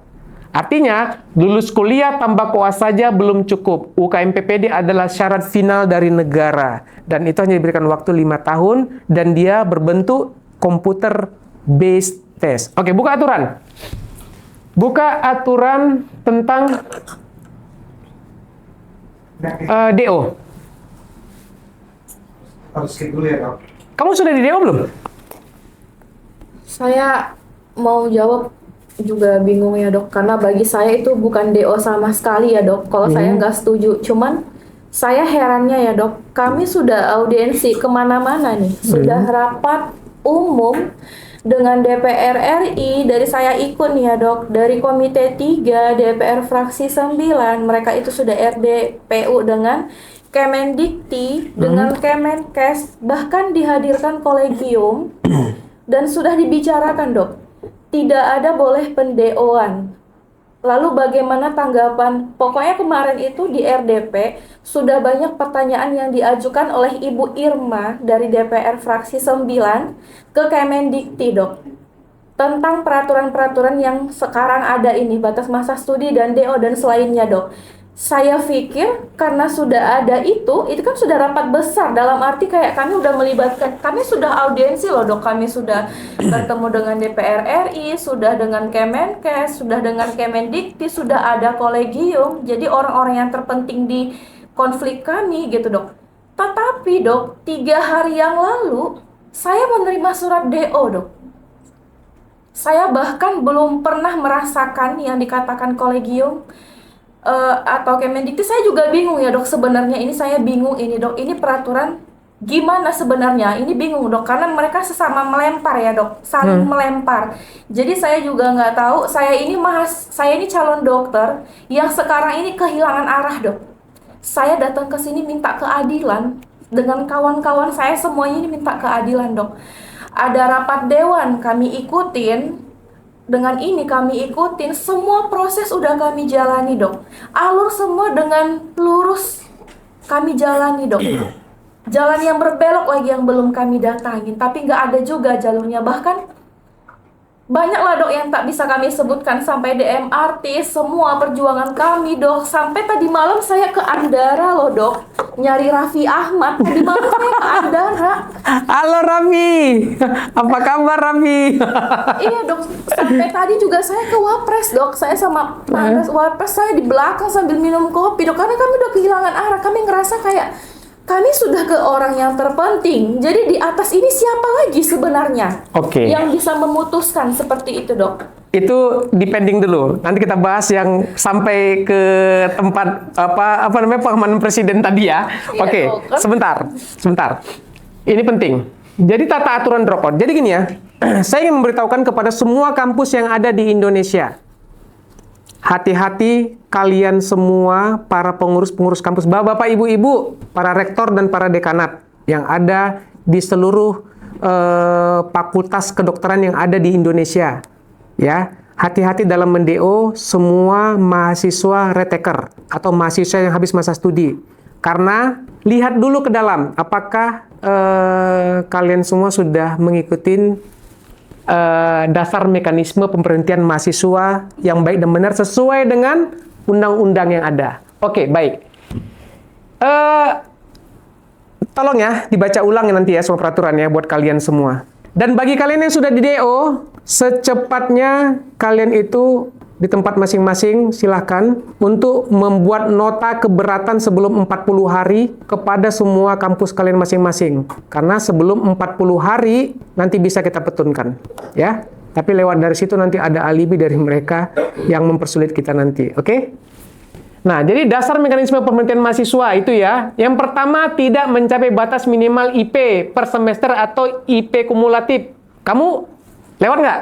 Lewat dokter. Semua batasnya lewat. Lewat dok. Gagal berulang pada mata kuliah inti, blok wajib, atau mata kuliah bersyarat. Pernah gagal nggak? Tidak dok. Lulus semua. Lulus dok. Tidak menyelesaikan studi dalam batas waktu maksimal yang ditetapkan. Kamu? Koasnya? Saya sudah selesai dokter. Koas? Dari koas sudah selesai dok. Koas pendidikannya selesai. Kalau kita nggak selesai, kita nggak bisa didaftar dok. Iya. Saya udah terdaftar. Ini tidak ada hubungannya dengan UKM PDPD. UKM PDPD ini kan sebenarnya bukan masa studi ya? Enggak dok. Dia nggak masuk ke dalam Tidak, SKS. memang tidak ada. Ini SKS-nya semua kamu lewatin kan? Sudah dokter. Oke. Tidak lulus ujian tahap atau ujian blok, uji kompetensi tahapan pendidikan. Kamu semua ujian bloknya lolos. Udah dok, udah keluar semua nilai. Tahapannya juga dari mulai koas di stasi kecil sampai besar. Sudah dokter. Tidak lulus uji kompetensi dalam batas kesempatan waktu yang ditentukan. Saya bahkan belum pernah ujian dokter. Oke. Bagaimana saya mau lulus dok? Ini tidak ada urusan dengan UKM PDPD nih. Oh tidak ya dok. Nah, kompetensi kamu waktu di koas itu, oke. Udah keluar Oke. semua nilai saya udah keluar. Tidak memenuhi syarat kelulusan tanpa kepenetraan klinik atau koas. Sudah Nah, semua. paling terakhir itu dasar akademiknya adalah di koas. Dasar akademiknya itu yang mempunyai nilai SKS ya? Iya. Adalah di koas. Dan sini juga dia paling terakhir. Kemudian dasar administrasi, tidak melakukan registrasi atau registrasi dalam periode yang ditentukan. Ada nggak nih? Saya melakukan registrasi dok. Oke. Mangkir tidak mengikuti kegiatan akademik. Kamu masuk terus nggak ke kampus? Oh ya, kalau pada saat saya cuti saya Di luar langsung, cuti? dok. Iya, saya masuk dokter. Masuk terus. Tapi kalau cuti dengan resmi? Iya dok. Oke. Tidak memenuhi kewajiban administrasi keuangan. Bayarkan uang kuliah? Saya bayar lunas walaupun saya kemarin berutang-utang dok. Saya bayar dok. Nah, ini poin yang paling penting. Mengundurkan diri secara sukarela atas permintaan sendiri. Setiap kalian diminta untuk mengundurkan diri, semua dari kampus kalian itu, mereka mengejar poin ini. Jadi, buat kalian semua yang ada di seluruh Indonesia, saran saya, jangan mau mengundurkan diri dan harus bertahan karena ini perjuangan kita bersama. Oke? Ini saya buka nih buat kalian nih. Sebelumnya saya kan nggak pernah buka ya. Kan kalian selalu tanya nih, dok kenapa ya dok kami suruh mengundurkan diri? Nih dok, tiba-tiba saya tunjukin surat sama mereka-mereka ini semuanya. Dok, suruh mengundurkan diri. Dalam hati saya, ada-ada aja kampus ini akal-akalan. Kalau kamu sudah mengundurkan diri, berarti kamu setuju kamu di DO. Gitu. Sebenarnya mereka menyalahin aturan untuk men-DO itu dari mana? Oke, next. Nah, ini penting nih. Dasar disiplin etik. Jadi dia ada mahasiswa yang melanggar etik profesi ya, melakukan kecurangan. Kamu pernah nggak kecurangan, plagiat, jiplak, joki atau apa? Nggak pernah? Enggak, Dok. Melanggar peraturan institusi secara berat, mencoreng nama baik kampus. Misalnya kamu mencuri dan lain-lain. Tidak pernah. Nggak Dok. pernah kan? Jual gorengan itu termasuk kategori mencemari atau membanggakan? Membanggakan. Bangga. Bagi aku membanggakan. Saya aja dulu ya, kalau ngelihat teman saya ada yang jualan seperti itu, wah saya bangga banget. Sampai sekarang saya bangga ngelihat anak-anak seperti itu. Jujur aja. Karena saya kalau ngelihat ke diri saya masih dicekokin juga sih, walaupun minimalis-minimalis gitu loh. Tapi nggak sampai jualan-jualan. Kalian tuh hebat-hebat. Jadi nggak pernah pidana kan? Nggak pernah, Dok. Oke, dan prosedur penetapan DO. Nah, kita masuk kepada inti daripada penetapan DO. Ini kalian nih harus tahu nih ya. Ini yang ada di undang-undang kita loh, undang-undang pendidikan. DO itu harus dilakukan evaluasi akademik dan kompetensi secara berkala oleh fakultas atau universitas.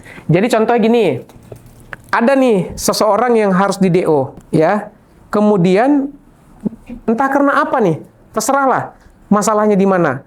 Tapi anak orang itu, mahasiswa itu dipanggil sama kampus. Evaluasinya itu dijelaskan sama dia. Nah, kemudian semester berikutnya lagi, masih mau DO lagi, dijelaskan lagi nih. Ada nggak kalian digituin? Nggak ada. Pernah nggak dipanggil dievaluasi? Nggak. Nggak pernah ya kamu?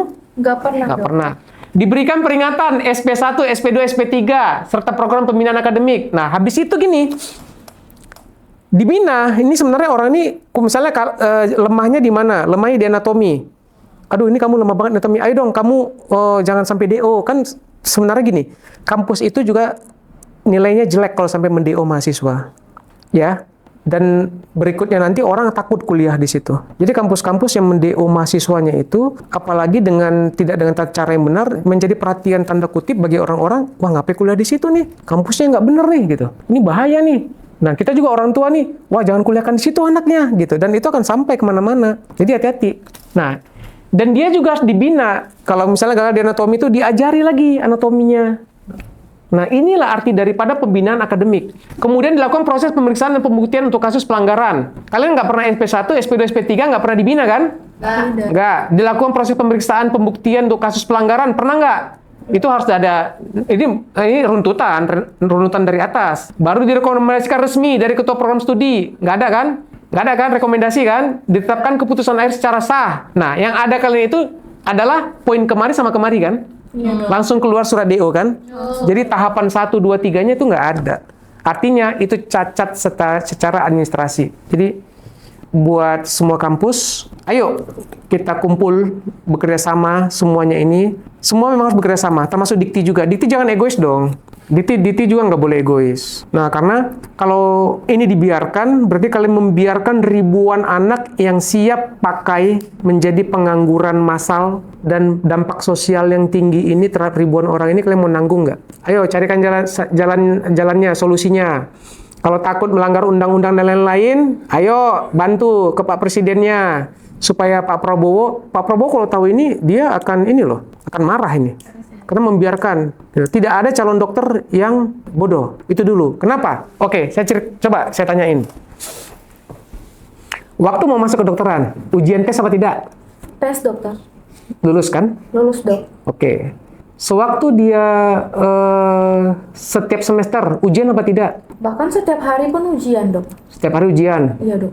Itu belajar apa dapat dari langit lulusnya? Harus belajar, dokter. Atau karena dosennya baik-baik kali? Nggak bisa, Dok. Kita punya uang juga nggak bisa disogok itu. Nggak bisa disogok ya? Nilai ilmunya kalau di kedokteran tuh nilainya nggak bisa dibeli, Dok. Nggak bisa dibeli. Nah, berarti dia kelulusannya itu memang murni. Iya. Nah, koas itu per semester per bagiannya ujian apa tidak? Kalau koas itu ya setiap akhir semester kita ujian, Dok. Ujian terus-menerus dan belajar terus-menerus dan semuanya sudah lulus. Sudah, dokter. Jadi siapa yang berani mengatakan calon dokter itu adalah orang yang bodoh? Tidak. Bagi kalian yang lulus sekali 2 kali itu kamu beruntung. Kamu tidak ada di situasi dan kondisi yang serumit orang lain. Dan saya sangat yakin hal itu. Kalau kerumitan itu dikasih sama kamu, belum tentu juga kamu lulus. Oke? Implikasi DO ini, ya status mahasiswa dicabut. Kemudian seperti kalian inilah, tidak bisa mendapatkan gelar sebagai seorang dokter. Oke. Cita-cita ketika kamu masuk fakultas kedokteran, kamu cita-citanya mau jadi esket apa jadi dokter? Saya saat masuk ke kampus saya, mendaftar di awal, saya memang mau pulang bawa ijazah dokter, bukan ijazah esket, Dok. Ya, Dalam seperti arti itu. saya memang mau jadi dokter. Bahkan cita-cita saya bukan hanya sampai di dokter, Dok. Saya masih ingin lanjut spesialis, Dok. Itu tahapan saya, Dok. Tapi dokter aja saya belum selesai ini. Gimana ceritanya gini, Dok? Kalau kamu suruh ujian, kamu yakin lulus nggak? Kalau saya belajar pasti saya lulus, Dok. Yakin? Yakin, dokter. Yakin banget ya? Yakin banget. Karena kami udah sering ujian ya, Dok. 6 tahun itu penuh dengan ujian. Kalau emang sungguh-sungguh, pasti bakalan dapat, dokter. Dan saya juga yakin sih, kalau kamu ujian pasti lulus. Karena saya yakin kamu pinter. Pinter banget. Terus, next.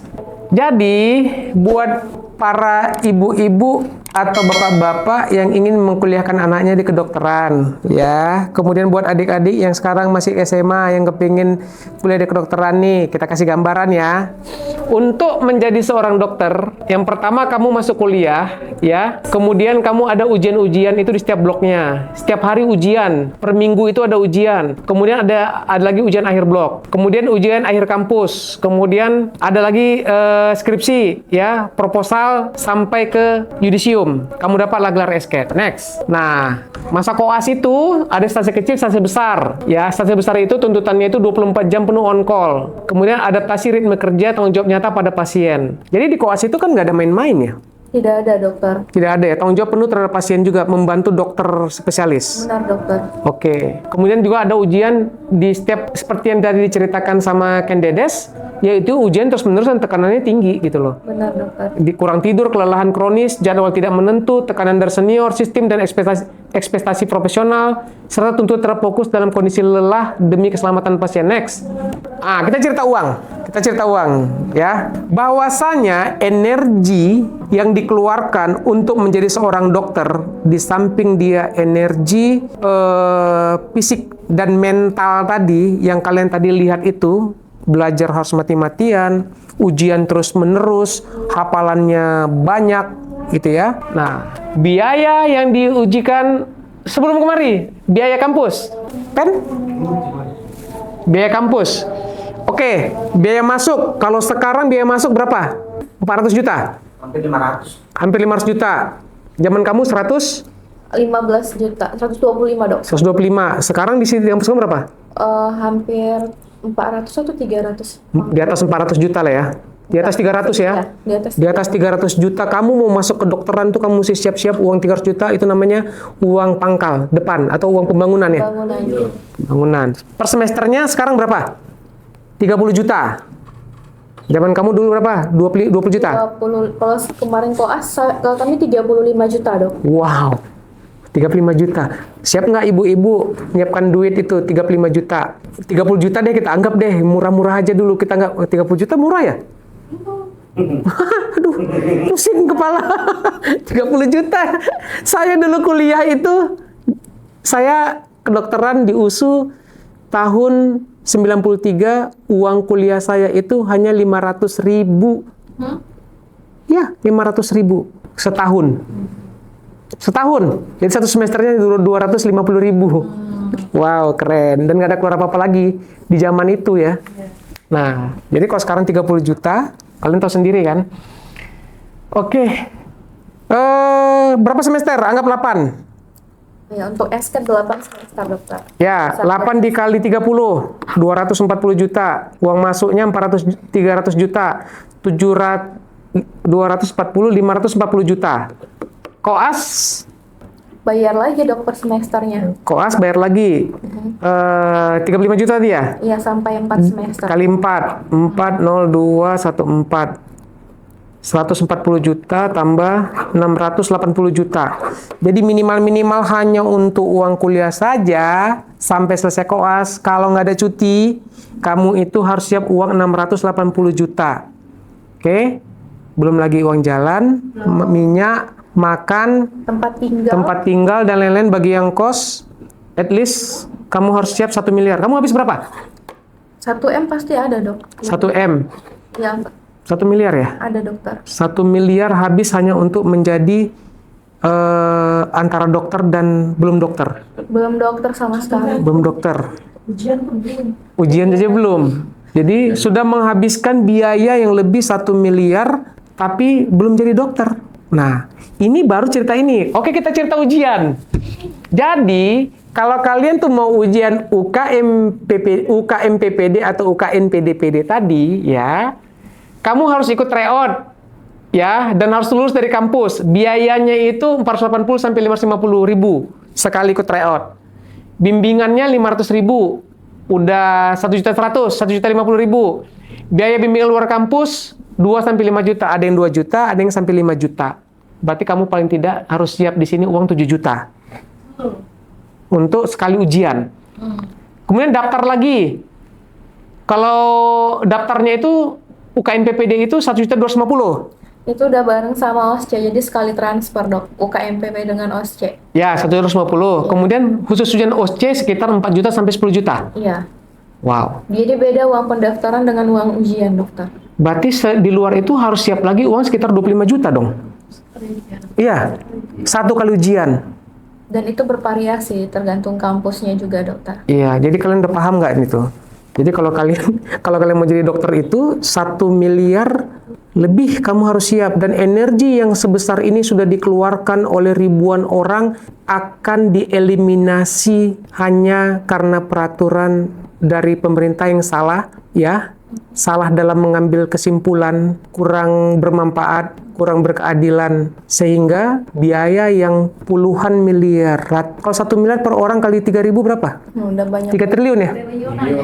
Yang uang yang triliunan yang sudah dihabiskan ini ya, bagi mereka ini reteker ini, yang kalian anggap sepele ini, yang kalian bilang salah sendiri ini, ya, bacot kalian itu yang katakan itu salah sendiri, itu kalian tidak pernah memandang aspek dan efek sosialnya, dan kalian kurang bijaksana menurut saya. Jadi ya mereka harus dibantu, ya. Bapak pemegang kebijakan, bantulah mereka karena mereka sudah mengeluarkan biaya. Sudah ada sekitar 3 triliun, Pak. 3 triliun ya? Saya nggak salah hitung kan? Ya. Kalau 3.000 dikasih 1 miliar, ya, sekitar 3 triliun, Pak, biaya yang sudah disia-siakan hanya untuk menjadikan ribuan dokter di Indonesia. Dan bagaimana cara bapak-bapak dalam menyikapin ini, dan dengan santainya, semuanya tidak ada yang memperjuangkan. Mereka ini mati-matian loh memperjuangkan ini sekarang, ikut kemana-mana, terbang kemana-mana, cari duitnya lagi ya. Kamu terbang-terbang terus kan biaya semua itu. Iya,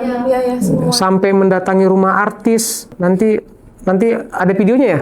Aduh, berani mereka mau ketemu Raffi Ahmad ya, bermohon supaya Raffi Ahmad bisa menyampaikan kepada presiden ya. Benar, Dok. Nah, ayo Raffi Ahmad ya, kalau nggak sibuk kasih tahu Pak Prabowo ya tentang hal ini ya. Jadi bolehlah undang mereka juga, Raffi Ahmad ya, untuk mungkin kalau Anda punya podcast atau apa. Denny Sumargo juga ya? Iya. Denny Sumargo udah saya chat tiap hari, Dok. Every day? Yes, Dok. Oh, Denny Sumargo, bro,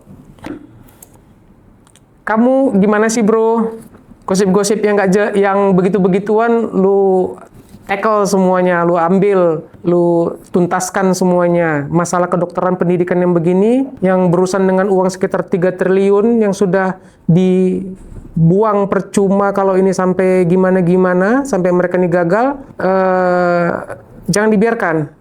Denny Sumargo, panggil mereka untuk podcast di tempat Anda. Bagi saya, sangat amat membantu mereka. Karena ini adalah masa depan kita semua. Ada sekitar 3.000-an orang. Kemudian, kepada Bapak Presiden, minta tolong Pak, semua ini butuh, kalau semuanya ini melempem, dari Bapak lah kami mengharapkan kepastian dan bantuan dalam bentuk relaksasi, sehingga mereka, yang diminta apa? Bisa ujian lagi. Iya, yang saya minta bisa ujian lagi, Dok. Bisa relaksasi, dan mereka nih, kalian semua mau ujian lagi kan? Mau, dan semuanya meminta supaya relaksasi ujian lagi, Pak. Bukan minta ijazah secara gratis ya, Pak ya. Tapi dengan catatan pembuat soalnya jangan lagi ngawur nih.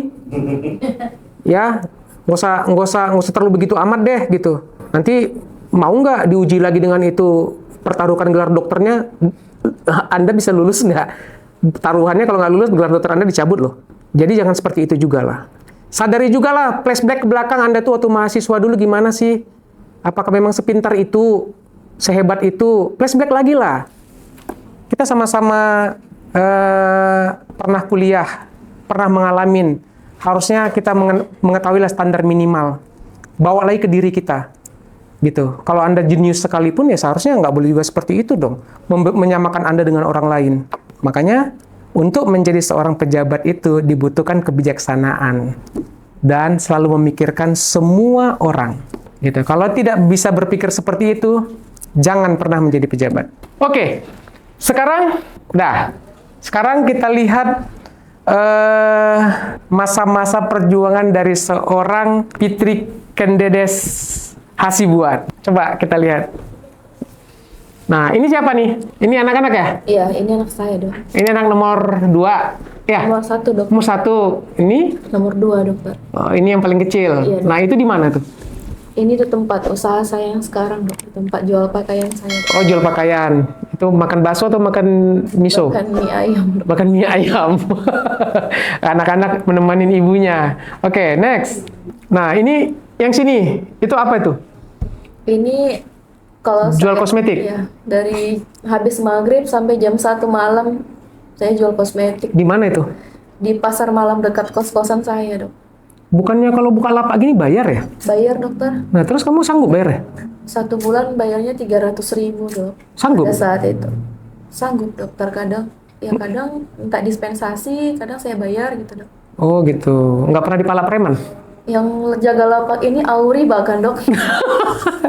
Auri ya, jadi bapak-bapak Auri bantu lah ya. Kalau Iya. kurang-kurang ya udah nggak apa-apa deh, silakan gitu. Iya, Dok. Oke, jadi sampai jam 12 malam kerjanya begini. Iya, dokter. Ini umur berapa itu ya?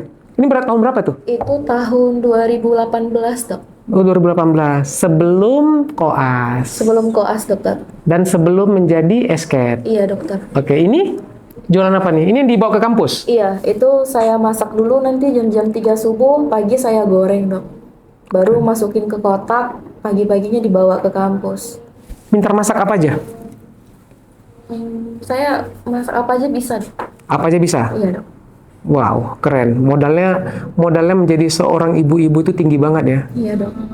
Seandainya kamu udah punya uang banyak begini, misalnya lah, tidak jadi dokter, mau nggak?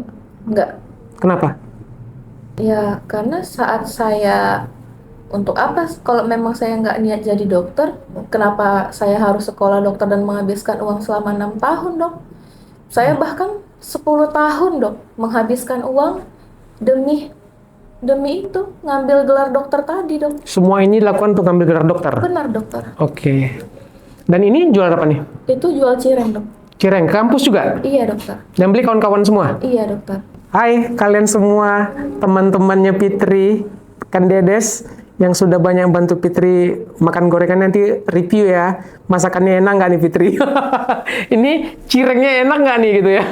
Kemudian ini apa nih? Gerobak saya, Dok. Oh sempat juga bawa gerobak.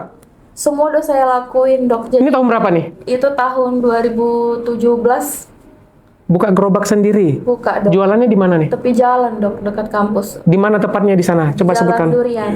Jalan Durian. Iya, Dekat apa Jalan itu? Durian di dekat universitas saya, Dok.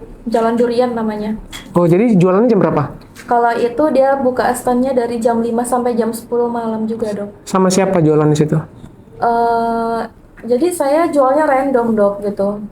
Selesai jual cireng, nanti minggu depannya saya jual kosmetik, gitu-gitu, Dok. Tahun depannya saya jual jus, udah banyak semua udah saya jual, Dok. Gitu ya? Iya, Dok. Semua saya lakuin lah gitu, Dok.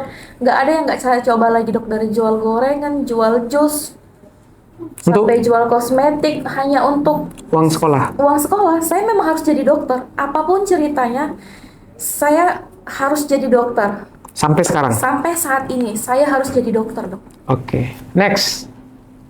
Nah ini waktu jual baju ya? Iya, itu jual baju yang sekarang, Dokter. Yang kanan kiri waktu koas? Iya, itu Ini koas matanya di mana nih? Itu koas matanya di Rumah Sakit Dumai. Rumah Sakit Umum Dumai. Oke. Dan ini Itu waktu stase jiwa di Semarang, Dokter. Semarang. Nah ini apa nih? Ini coba cerita dulu nih. Ini yang ini apa nih? Ya Allah. Apa dan kejadiannya kapan? Ini kejadiannya tadi pagi, Dok. Pagi tadi ini, Dok. Pagi tadi berarti tanggal 19 Iya, Juni. benar. Oke, ini kenapa nih? Jadi saya nggak tahu lagi nih mau mengadu, mau minta keadilan kemana gitu, Dok. Jadi saya Kemarin lu coba, Iya, bentar ya. Terus? saya dari Pekanbaru datang ke Jakarta kan memang mau cari keadilan ini ceritanya, Dok. Kan saya udah frustasi, Dok, karena semua udah kita lakuin, Dok. Kita Oke. udah ketemu DPR RI, kita udah menghadap ke semuanya, tapi belum ada keputusan. Jadi saya nggak patah semangat, Dok. Jadi saya nggak bisa hanya dari situ aja, saya nggak bisa, Dok. Saya lanjut. Ini saya tadi pagi langsung ke belakang kantor Bapak Presiden, Dok. Pertama saya dari depan ini, Dok. Oh gitu. Iya, dari depan terus saya disuruh ke belakang. Sampai di belakang ya saya ketemu sama Bapak Pampres, terus Bapak bilang, "Ibu kalau mau buat pengaduan silahkan, tapi hari ini kita lagi WFH, nanti hari Senin untuk datang kembali buat pengaduan ke Bapak Wapresnya." Oh, itu berarti pas pampres ya? Iya, itu pas Pampres, Dok. Terus? Oke, ini apa nih? Ini Ini coba sebenarnya- putar nih. Singkat memang singkat. Ya, coba putar. Ya. Ini Ini apa nih? Ini saya minta maaf ya AA Raffi ya. Tadi malam karena saya udah putus asa banget, itu selesai RDPU sama itu yang DPR Komisi 13. Saya sama kawan-kawan saya kayak ayo kita cari yuk, kira-kira kita kemana lagi ini untuk mencari biar kita nih sampai ke Bapak Prabowo gitu. Udah kita ke rumah AA Raffi aja, AA Raffi kan kayaknya dekat nih sama Prabowo. Itu kami langsung main nekat aja nih masuk ke acara. Jadi ini di rumah Raffi Ahmad? Iya. Oke, semoga Raffi Ahmad bisa dengar, Denny Sumargo bisa juga dengar, mungkin bisa menyampaikan ini kepada semua stakeholder ya untuk mempermudah mereka. Mereka tidak minta diberikan ijazah secara gratis, tapi peraturannya dibuatlah relaksasi sehingga mereka bisa ujian lagi. Amin ya Allah. Oke, terus mana lagi? Habis videonya. Jadi ya hal-hal yang sudah tembus sudah banyak. Saya tetap berharap ini semua bisa menjadi pembelajaran yang terbaik ya buat semua pemegang kebijakan, bahwasanya memang peraturan ini memang butuh dievaluasi ulang. Ada satu yang kurang, Apa itu, Dok? bahwasanya undang-undang dihapus. Coba, oke. Ini pelajaran tambahan dari saya sebagai seorang dokter lawyer, karena saya akan tetap mengkaitkannya dengan peraturan yang ada. Bahwasanya Undang-Undang Nomor 20 Tahun 2013 tentang pendidikan dokter yang mengatakan waktu 5 tahun tadi itu sudah dicabut sekaligus, harusnya sudah tidak berlaku lagi dengan berlakunya Undang-Undang Kesehatan Nomor 17 Tahun 2023. Ayo, Bapak-bapak di Senayan, ayo, Pak Menteri, tolong ini menjadi bahan evaluasi buat Bapak-bapak sekalian, sehingga dengan adanya Undang-Undang Nomor 17 Tahun 2023 ini yang mencabut Undang-Undang Nomor 20 Tahun 2013 dan semua turunannya, otomatis itu menjadi bahan untuk membantu mereka. Sehingga bapak-bapak juga tidak menyalahin aturan yang berlaku di Indonesia Raya. Semoga ini bisa memberi pencerahan kepada kita semua. Dan mohon maaf kepada semua orang yang namanya kita sebut tadi jika tidak berkenan, ya. Dan kalau berkenan, kita sangat mengharapkan supaya bisa membantu adik-adik kita ini, karena bagaimanapun itu menjadi suatu amal buat kita semua juga, dan juga mereka sebenarnya dibutuhkan oleh negara. Poinnya itu cuma satu, mereka dibutuhkan negara, energi yang sudah dikeluarkan sekitar 3 triliun dari 3.000-an orang ini, dan mereka ini dibutuhkan sama negara. Dan yang terakhir, apa harapannya kepada semua orang yang ada memegang tanggung jawab ini sekarang ini yang lagi menjabat? Dari kampus dulu. Kampus kita yang baik hari tadi, Abdurrab. Kalau untuk kampus saya, terima kasih untuk kampus saya, karena berkat kampus saya bisa menyelesaikan SKED, dan berkat kampus saya juga, saya berada di titik ini. Walaupun saya di drop out oleh kampus, tapi saya tidak akan menyalahkan kampus sampai saat ini, karena saya sudah jelas menanyakan kepada kampus, Apa alasannya saya di drop out? Kampus sudah menjawab, ini adalah peraturan Kemendikti yang terbaru. Jadi kami tidak bisa untuk melakukan apapun, silahkan kamu kejar dikti ke Jakarta. Itu pesan dari kampus saya. Jadi pesan saya sebenarnya bingung ya dok. Tapi saya harus tetap memberikan pesan. Ini pesannya ini sangat penting, bersifat penting ya dok. Peraturan yang sekarang ada dengan batas masa studi itu sangat tidak layak diterapkan untuk fakultas kedokteran. Dalam arti, yang pertama, batas masa studi. Studi artinya belajar. Kami adalah calon dokter yang tidak belajar lagi. Belajar arti dalam didampingi, tidak. Yep. Kami sudah selesai profesi. Kami sudah selesai sarjana. Nilai kami sudah keluar. Jadi harusnya hanya untuk ujian. Ujian ini kan sebenarnya syarat hanya untuk berpraktek agar dikatakan kompeten. Kami tidak meminta ijazah. Kami meminta ujian. Bahkan kami tidak pernah memakai uang negara sepeser pun untuk ujian. Yes. Kami bukan parasit negara, Bapak. Kami pakai uang pribadi kami sendiri. Dan kami tidak pernah mengeluh. Jadi, ketika Bapak mengatakan salah satu kepentingan mengapa ada BMS, Bapak katakan satu. Karena berulang kali mereka ujian, mereka akan mengeluarkan biaya. Jadi kami menanggulangi itu dengan cara membatasi ujian. Itu sangat luar biasa ya dok. Saya nggak terima dok. Karena kami tidak pernah meminta negara memfasilitasi kami untuk ujian. Selama ini uang kami yang pakai untuk ujian. Betul. Nah, selama pendidikan kami juga tidak gratis. Dalam arti kami tidak pernah memakai uang negara sepeser pun. Tetapi kenapa masa depan kami dibunuh? Ini benar-benar dibunuh. Kami dilumpuhkan, tapi kami masih hidup, dok. Mata kami dicongkel, tapi kami masih bisa melihat. Ini sangat tidak, ini sebenarnya seperti jadi pembodohan umum. Ceritanya ini pembodohan umum. Semua bisa melihat, semua bisa menyaksikan bahwa ini tidak adil. Tapi sampai sekarang, keadilan itu tidak ada. Dokter selalu berjuang dengan kami ya, dok. Kita sudah menghadap DPR, kementerian loh, dok. Kementerian Rakyat Indonesia, bukan DPR daerah. Kita sudah sampai kementerian langsung, DPR RI, sudah sampai ke DPR RI.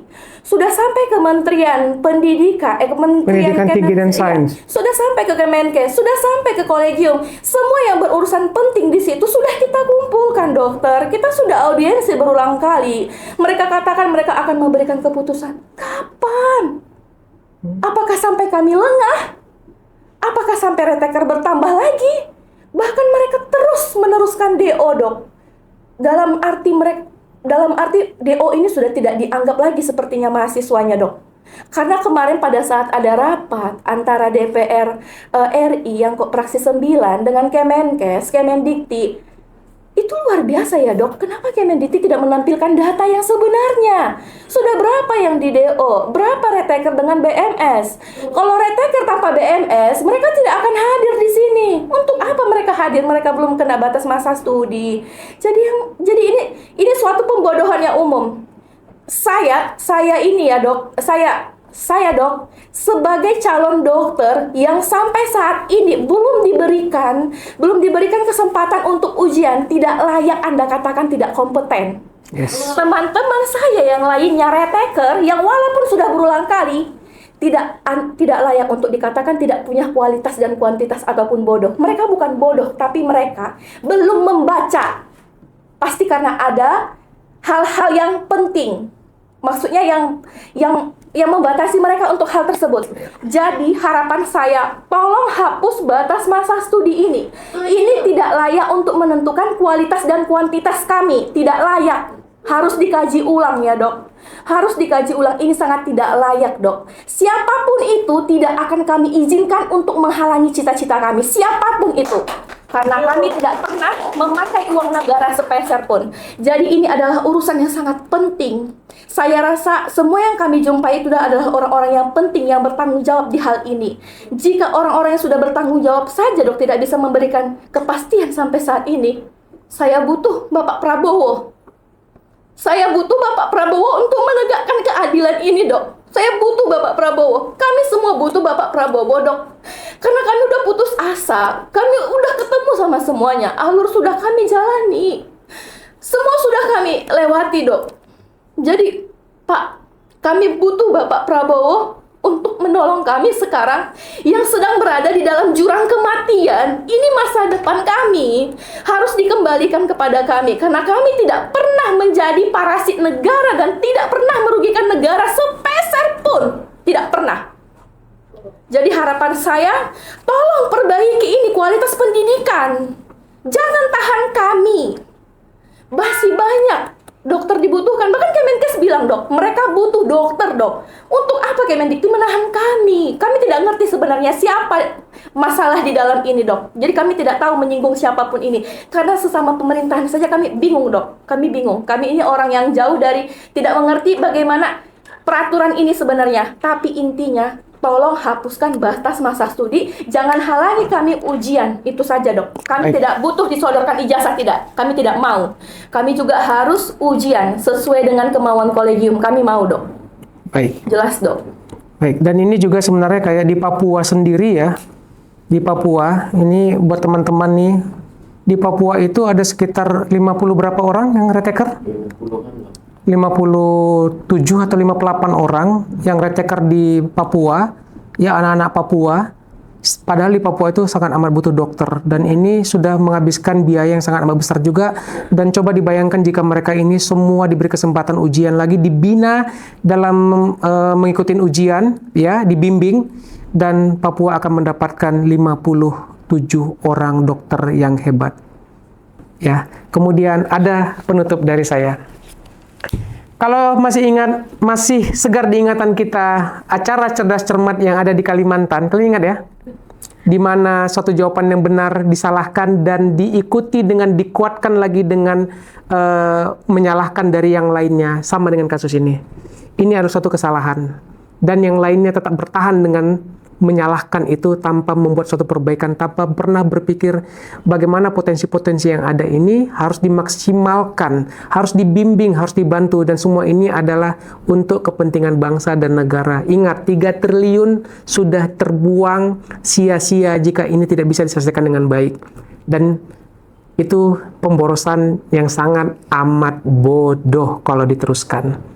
2 dunia, 1 kebenaran. Dari Menteng, Jakarta Pusat, saya Dr. Lawyer mengabarkan untuk Anda semua, salam perubahan.